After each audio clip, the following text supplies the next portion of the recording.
Kira-kira ada yang bisa dicegah nggak ya dok supaya misalnya Lotre genetik aja, kita nggak bisa intervensi karena kan itu proses yang berjalan alamiah ya.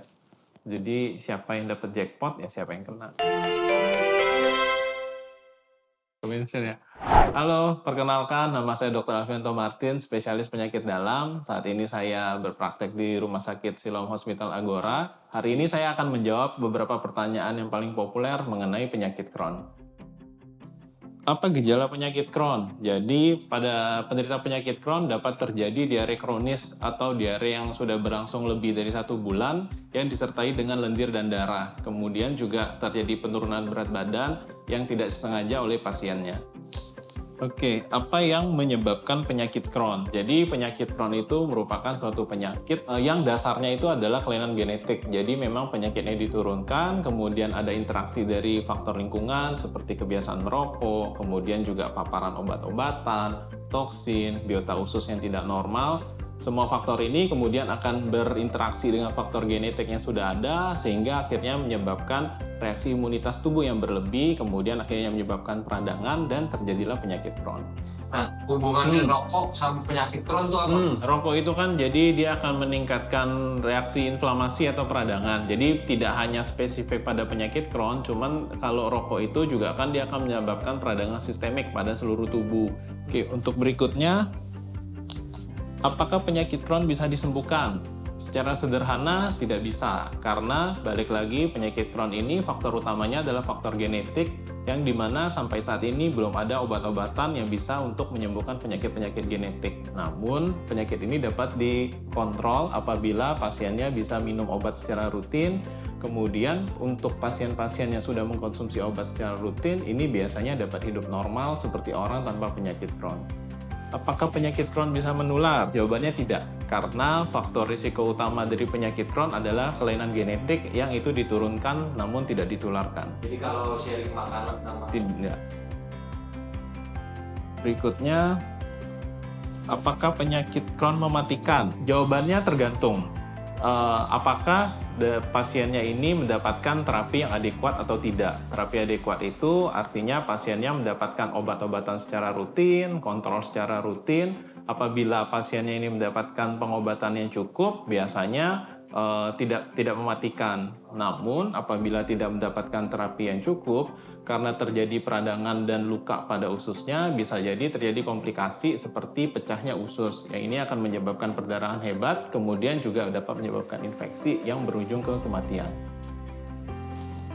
Apakah yang harus dilakukan penderita penyakit Crohn sehari-hari? Terutama adalah pengaturan makan atau pengaturan diet, karena memang penyakit ini utamanya akan mempengaruhi saluran cerna. Kemudian juga pasien-pasiennya sebaiknya diusahakan untuk melakukan olahraga atau aktivitas fisik secara rutin.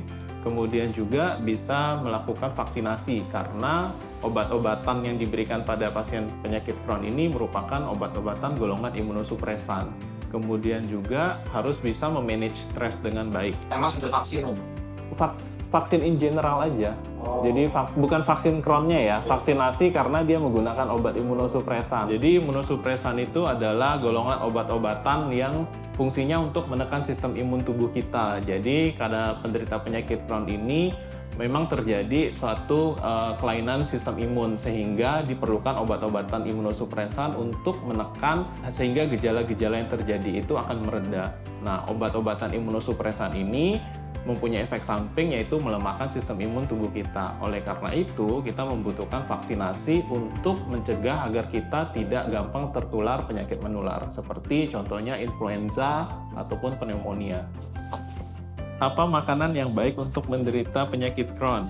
Setiap orang itu membutuhkan diet yang berbeda-beda, namun secara garis besar ada beberapa yang bisa kita jadikan patokan.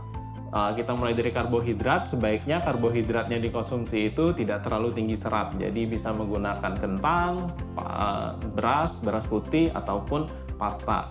Kemudian untuk protein lebih baik kita konsumsi ikan yang mengandung omega 3 yang berfungsi sebagai antioksidan, kemudian juga tahu, tempe, ataupun daging putih seperti dada ayam.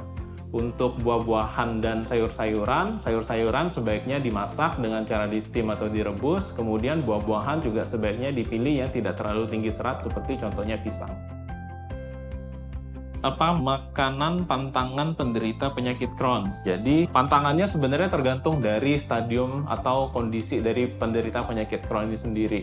Apabila dalam fase flare up atau gejalanya banyak, ada beberapa makanan yang harus dihindari, terutama yang tinggi serat, karena akan membuat pasiennya ini diarenya menjadi lebih hebat. Seperti contohnya gandum utuh. Kemudian untuk protein sebaiknya juga dihindari daging merah, kemudian juga daging yang diolah seperti ham atau sosis. Untuk sayur-sayuran, itu sebaiknya dihindari sayuran mentah yang tinggi serat ataupun buah-buahan yang tinggi serat seperti apel dengan kulitnya.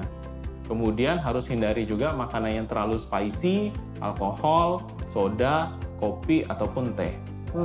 Kalau saya lagi diare hebat nih, misalnya isotonik atau Isotonik justru nggak boleh. nggak boleh ya? Nggak boleh. Air kelapa gitu ya supaya Air putih aja sebenarnya. air putih ya. Oh.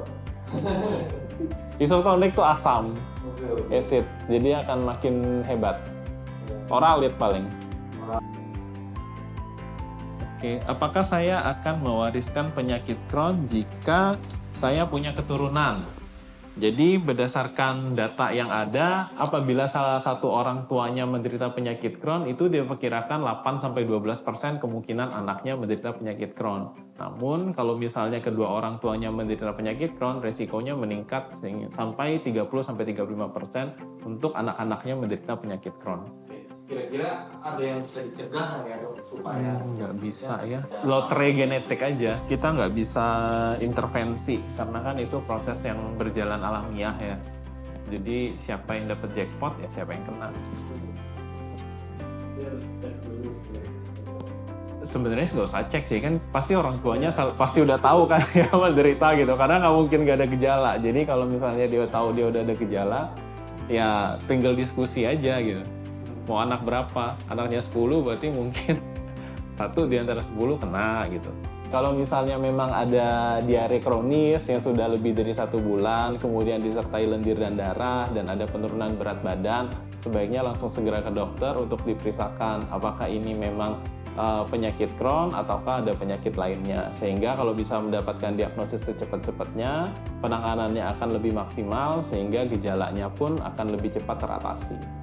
Oke, terima kasih sudah menyaksikan konten untuk hari ini. Semoga Bapak Ibu juga bisa mendapatkan terapi yang sesuai apabila menderita penyakit Crohn dan selalu sehat terus. Terima kasih.